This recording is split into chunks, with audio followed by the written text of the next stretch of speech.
La girafe, qui est l'animal terrestre le plus grand, peut facilement attraper sa nourriture en haut des arbres, alors que boire un peu d'eau ne semble pas si facile.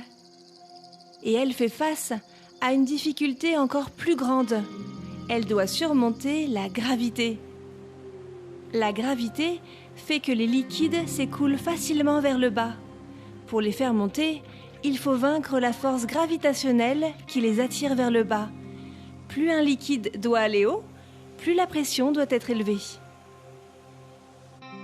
Dans le cas d'une girafe adulte, le sang doit être pompé pour être amené 2 mètres ou plus au-dessus du cœur.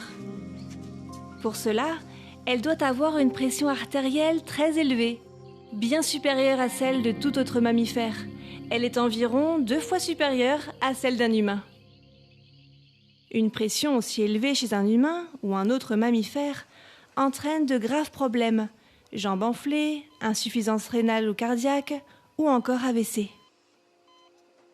Comment la girafe fait-elle pour ne pas tomber malade ou mourir avec une telle pression artérielle ?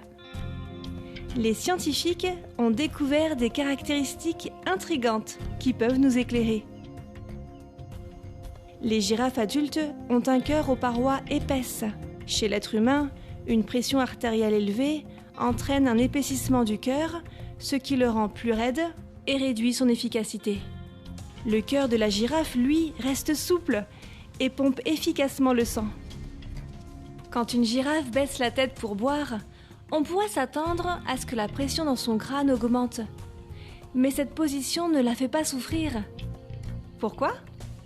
Il y aurait beaucoup à dire, mais voici une raison. Quand elles boivent, les girafes plient ou écartent leurs pattes avant, ce qui réduit la distance verticale entre leur cœur et leur tête. Même si elles relèvent la tête brusquement, leur flux sanguin est régulé, ce qui maintient leur cerveau irrigué et les empêche de s'évanouir. Comparées aux artères du cou de la girafe, celles situées dans les parties inférieures de ses pattes sont plus épaisses et ont un diamètre interne plus petit. De plus, des muscles en forme d'anneau se contractent pour limiter le flux sanguin vers les pattes ou se relâchent pour laisser passer plus de sang. Ce mécanisme permettrait de maintenir une pression artérielle élevée dans le bas du corps et d'empêcher les œdèmes, comme si les girafes portaient des bas de contention.